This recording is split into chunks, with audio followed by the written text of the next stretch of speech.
I am a Jamaican child. I was raised by a caring family.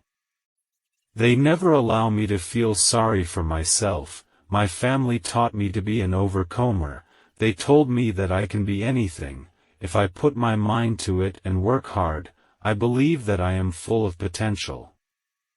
And I am disciplined enough to find the star within me.